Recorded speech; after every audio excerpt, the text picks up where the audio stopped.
4:41 p.m. 100 global news stories, 10 different media outlets. Let's get it, because you're listening to Lofi Poli Sci, and they can't stop the signal.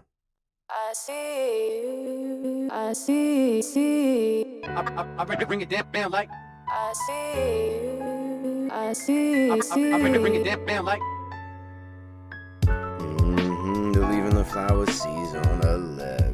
We are the signal. Dr. P in Lo-Fi Studios, New Orleans. How you doing, Lo-Fi? Right in with what's up, people. LinkedIn, YouTube, Instagram. We everywhere you want us to be. Now, today we decided it was time to bring back an OG episode of ours, 100 global news stories. You see, what we do? We open up 10 news sources online on the same day at the same time to the international sections. And we look at the first 10, meaning the top 10 global news stories on each site. And those 10 stories times 10 news sources, we end up with 100 global news stories. And we did this today, March 2nd, Sunday, 4:41 p.m. Central Time. That's New Orleans time, people. And our 10 news sources were all Western, all English, world sections.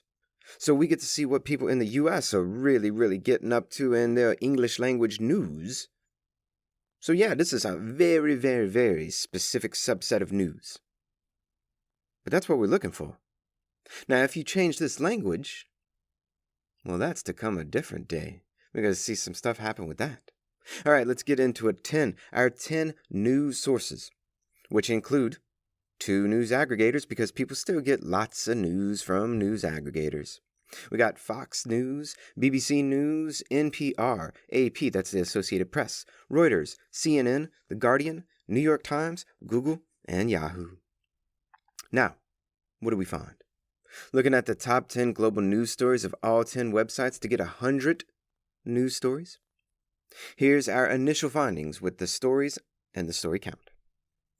The number one story that was talked about was the UK/EU summit for Ukraine with 16 stories. And then next was Zelensky's visit to the Trump White House. That was 13 stories. Then next was Israel blocks aid to Gaza. That was 12 stories. The Pope and being sick had 11 stories there.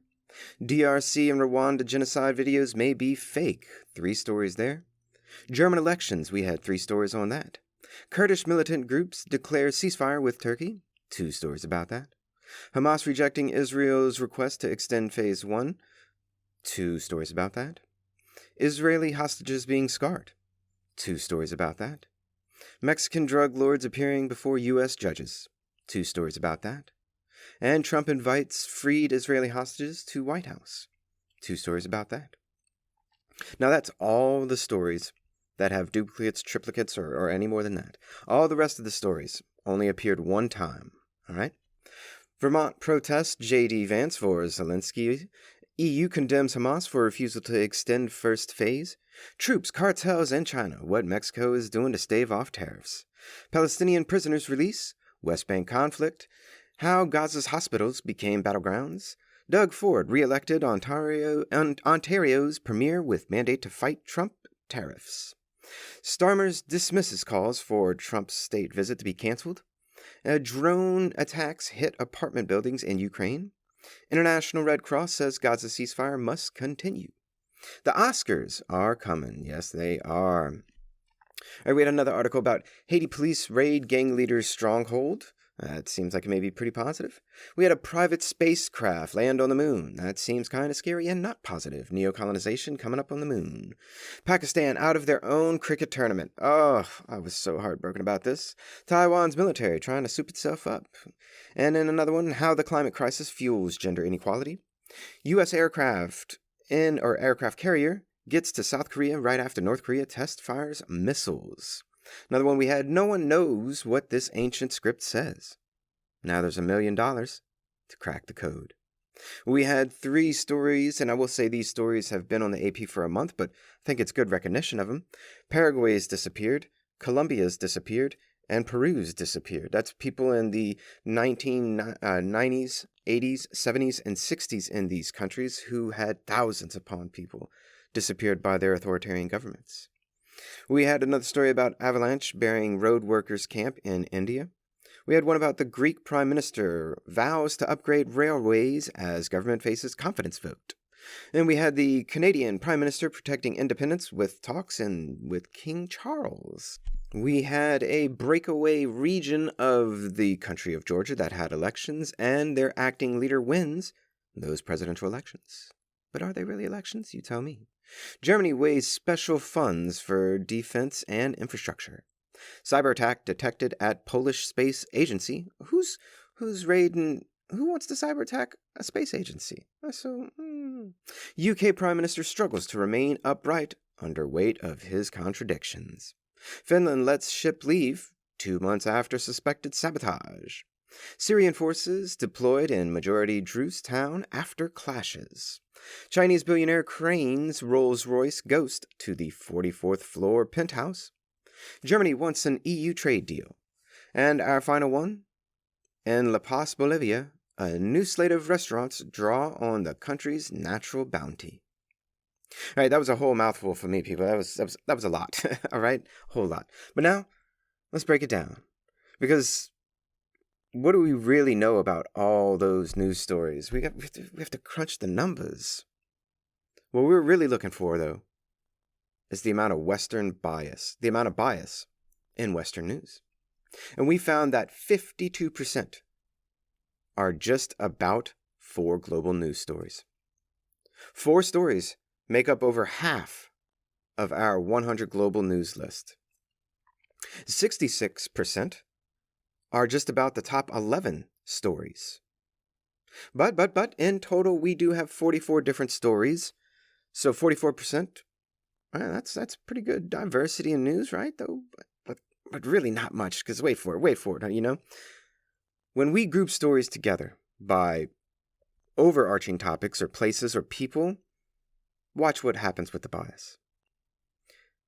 33% of all stories are about Ukraine. 24% of all stories are about Israel. And right there, 57% of all global news stories here today are about 2 topics. And what about stories focusing on that place south of Canada, north of Mexico? Out of 100 global news stories, 21% of all global news stories are about the U.S., though really, it's way, way, way higher. Like really over 50% have something to do with the U.S. Because in many of these stories, they talk about the U.S. inside them. They just don't mention them in the headlines. But with 200 countries or so in the world, 21% all about the U.S. in our data set. That says something. Now look, simple talk here. There's incredible amounts of bias in international news coverage these days in English language news in these 10 sites and these 100 stories on the international sections. I mean, from our data, it looks like to be that over half of all stories leading in the news headlines are only about 2 topics. It means that media are seriously setting us up with this narrow view about what's going on in the world today. And what's going on is that media are setting our agenda. And those agendas aren't big at all. But the real question for you, how does that narrow casting affect us? Question mark. Right into the show, LinkedIn, YouTube, Instagram. Love you, Lo-Fi. And this, just a snap of what's going on in the world today. I see. I bring it down like. Always remember that Lofi Poli Sci is more than just me. It's the we that we be. Pickering, signing out.